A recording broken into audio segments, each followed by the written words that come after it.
তারেক রহমানের বন্ধু মীর শাহ আলম দুর্নীতি করল।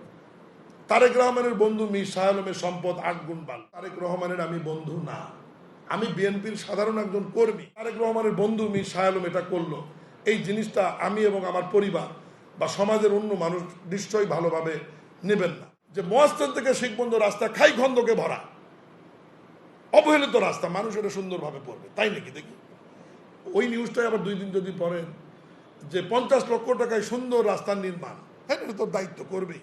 সমাজের যে কোনো ব্যক্তিকে হেয় প্রতিপন্ন করার আগে একটু তার ব্যাপারে বিস্তারিত শুনে জেনে তাকে একটু হেয় প্রতিপন্ন, ঠিক আছে, আমরা হয়তো আপনাদের মতো এত, মানে ঠিক আপনাদের কথা বলছি না, সরি, সমাজের অন্যান্য রাজনীতিবিদের মতো এত গুরুত্বপূর্ণ নেতা আমি না। জাতীয় রাজনীতিতে আমার কোনো পদ পদবি ছিল না, আমি তৃণমূল থেকে উঠে এসেছি, কিন্তু আমরা কাজ তো শুরু করেছি। আমাদের কাজ করবার যোগ্যতা আছে কিনা এটা তো কিছুদিন আপনাদেরকে দেখতে হবে। আমি শুরুতেই যদি আমাকে ধাক্কা মারা হয়, শুরুতেই যদি আমাকে টার্গেট করা হয়, তাহলে তো আমার যেটুকু মেধা মহান আল্লাহ আমাকে দিয়েছে, আপনাদের চাইতে কম অথবা বেশি বা সমান, এইটুকু মেধার বিকাশ তো আমি রাষ্ট্রীয় কাজে বা আমার মন্ত্রণালয়ে আমি তো দেখাতে পারবো না। এইটুকু সুযোগ তো আমাকে করে দিতে হবে কাজ করার। প্রিয় সাংবাদিক ভাইরা, আমি আমার মন্ত্রণালয়ে কাজ করছি, খুব স্বাচ্ছন্দ্য বোধ করি, কারণ আমার সৌভাগ্য যে আমার মন্ত্রণালয়ের মন্ত্রী দলের মহাসচিব, উনি দলের দ্বিতীয় সর্বোচ্চ ব্যক্তি, আমার পরম শ্রদ্ধেয় মির্জা ফখরুল ইসলাম আলমগীর। এবং শ্রদ্ধেয় স্যার কোনো গুরুত্বপূর্ণ সিদ্ধান্ত, আমি ওনার বয়সে অনেক ছোট, নবীন হিসাবে উনি আমাকে ছাড়া কোনো সিদ্ধান্ত নেন না। যে কোনো বিষয়ে উনি আমাকে ডাকেন অথবা খবর দেন, আমি গিয়ে ওনার কাছে বসলে উনি বলে যে আমরা এটা এইভাবে করতে চাচ্ছি, আমরা এক সম্মিলিতভাবেই পরিচালনা করছি। আর আমার নিরাপত্তার জায়গাটা হচ্ছে যে সর্বোচ্চ ফাইল শেষ জায়গা স্বাক্ষরের জায়গা হচ্ছে মাননীয় মন্ত্রী, আর উনি হচ্ছে মির্জা ফখরুল ইসলাম আলমগীর। তাহলে আমার নিরাপদ, আমার প্রোটেকশনের দেয়ালটা তো এখানে আছে। আমি তো ফাইনাল অথরিটি না আমার মন্ত্রণালয়ে, আমার পরেও ফাইলটা তার কাছে যায়। যদি ওখানে কোনো অন্যায় থাকে, নেগেটিভ কিছু থাকে আমার স্বাক্ষরের পরে, তাহলে তো মাননীয় মন্ত্রী সেটা ফেরত দিতে পারবেন বা ওটা অ্যালাউ করবেন না। এই জন্য আমি মনে করি যে এই দিক থেকে আমি স্বাচ্ছন্দ্য বোধ করি এবং নিজেকে নিরাপদ মনে করি যে একজন সজ্জন ভদ্র মানুষ আমার মন্ত্রণালয়ের মন্ত্রী হিসেবে দায়িত্ব পালন করছেন। আপনার সময় সময়ে আসবেন যে কোনো বিষয়ে, তবে আমি আপনাদের কাছে অনুরোধ করব যে মন্ত্রণালয় সংক্রান্ত ম্যাক্সিমাম বিষয়গুলো আপনার মাননীয় মন্ত্রী শ্রদ্ধেয় মির্জা ফখরুল ইসলাম আলমগীরের কাছ থেকে জানলে সবচেয়ে ভালো হবে। কারণ আমার কাছ থেকে সবসময় জানতে চাওয়া, হয়তো আমি বলবো আপনাদের সম্মানের খাতিরে, কিন্তু উনি মেসেজটা দিলে মন্ত্রণালয়ের, এটা জাতির কাছে এবং সরকারের জন্য সবচাইতে সম্মানজনক হবে। কিছু কিছু নিউজ আসে, আমি মাঝখানে একটা সাক্ষাৎকারে বলেছি যে তারেক রহমানের বন্ধু মীর শাহ আলম দুর্নীতি করল, তারেক রহমানের বন্ধু মীর শাহ আলমের সম্পদ 8 গুণ বাড়ল। এই যে কথাগুলি, তারেক রহমান, শ্রদ্ধেয় তারেক রহমান বড় হয়েছে, পড়াশোনা করেছে ঢাকা শহরে। আমার জন্ম, আমার বেড়ে ওঠা, আমার পড়াশোনা বগুড়া এবং শিখগঞ্জে। ওনার সঙ্গে আমার রাজনৈতিকভাবে সাক্ষাৎই হয়েছে 93-94 সালে, আমি ছাত্র দলের সেক্রেটারি হবার পরে, যখন উনি বগুড়া যাওয়া আসা শুরু করল। কোনোভাবেই আমি আপনাদের মাধ্যমে আবারও বিনয়ের সাথে অনুরোধ করি যে এই বিষয়টি কখনোই কেউ নোটিশে বা নজরে নিয়ে আসবেন না। কোনো কারণেই, কোনোভাবেই আমাদের শ্রদ্ধেয় নেতা মাননীয় প্রধানমন্ত্রী তারেক রহমানের আমি বন্ধু না, আমি বিএনপির সাধারণ একজন কর্মী। এবং বিএনপির কর্মী হিসাবে আমার বিভিন্ন সময় জনপ্রতিনিধি নির্বাচিত হওয়া, বগুড়া জেলার দায়িত্ব পালন করবার কারণে, যেহেতু বগুড়া বাড়ি শ্রদ্ধেয় নেতা তারেক রহমানের, তার সাথে বহুবার আমার সাক্ষাৎ হয়েছে, দেখা হয়েছে। স্বাভাবিক কারণেই তিনি আমাদেরকে স্নেহ করেন এবং বিভিন্ন সময় পরামর্শ দেন। বগুড়ার মানুষ হিসেবে এইটুকু যোগাযোগ মাননীয় প্রধানমন্ত্রীর সঙ্গে আমার আছে, তিনি আমাকে চেনেন, ব্যক্তিগতভাবে জানেন, এইটুকুই তার সাথে আমার সম্পর্ক। কিন্তু অনুগ্রহপূর্বক তার সাথে আমার বয়সের অনেক তারতম্য রয়েছে। সব মিলিয়ে এই যে মানুষের সামনে যদি উপস্থাপন করেন যে তারেক রহমানের বন্ধু মীর শাহ আলম এটা করলো, এই জিনিসটা আমি এবং আমার পরিবার বা সমাজের অন্য মানুষ নিশ্চয়ই ভালোভাবে নেবেন না। অনুগ্রহপূর্বক এই জিনিসটা থেকে, এই বিষয়টা থেকে আপনারা একটু দূরে আসবেন বা সবাইকে সজাগ করবেন, এইটুকু আমি অনুরোধ করছি।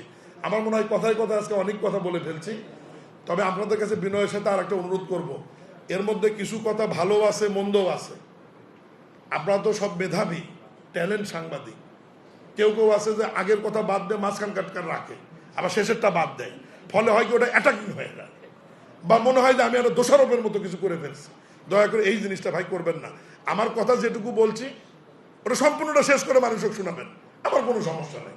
কিন্তু মাঝখানে এই যে ধরেন আমি যে কথাটা বললাম যে তারেক রহমান জনাব তারেক রহমান আমার বন্ধু না, না শব্দটা যদি কেটে দেন দিয়ে মিডিয়াতে ছেড়ে দেন, তাহলে কি হলো? মীর শাহ আলম আজকেই ঘোষণা দিল তারেক রহমান ওনার বন্ধু, না শব্দটা বাদ দিয়ে দিল। এই ট্যালেন্ট, এই জ্ঞান, এই মেধা আপনাদের মধ্যে আছে। আরেকটা পরিচয় আমি দেইনি আপনাদের কাছে। আমি একসময় আপনাদের সহকর্মী ছিলাম। আমি ছাত্র দলের সাধারণ সম্পাদক থাকা অবস্থায় আমি শিখবন্ধু প্রেস ক্লাবে আমি সাংবাদিকতা করেছি এবং শিখবন্ধু প্রেস ক্লাবের নির্বাচিত সাধারণ সম্পাদক ছিলাম, নির্বাচিত ইলেক্টেড সাধারণ সম্পাদক ছিলাম। এবং উত্তরাঞ্চল ফেডারেল সাংবাদিক পরিষদের তৈদুর রহমান মানিকের নাম অনেকেই শুনেছেন। উনি আওয়ামী লীগ করে মেয়র ছিল শিখবন্ধু পৌরসভার, ওই সময় উনি প্রেস ক্লাবের সভাপতি ছিলেন এবং আমি সাধারণ সম্পাদকের দায়িত্ব পালন করেছি দীর্ঘ 4-5 বছর। পরে চেয়ারম্যানের দায়িত্ব নেওয়ার পরে আমি আমার পেশা থেকে রিজাইন দিয়ে সরে এসেছি, কারণ তখন ওটা আবার কনফ্লিক্ট অফ ইন্টারেস্ট হবে, কারণ ইউনিয়নের চেয়ারম্যান আবার সাংবাদিক দুটো একসঙ্গে থাকা যায় না। তো এই কারণে আপনাদের কোনো এক সময়ে সহকর্মী হিসাবেও আপনাদের কাছ থেকে তো আমি সহযোগিতা চাইতেই পারি, এই অধিকার তো আমার আছে আপনাদের কাছে।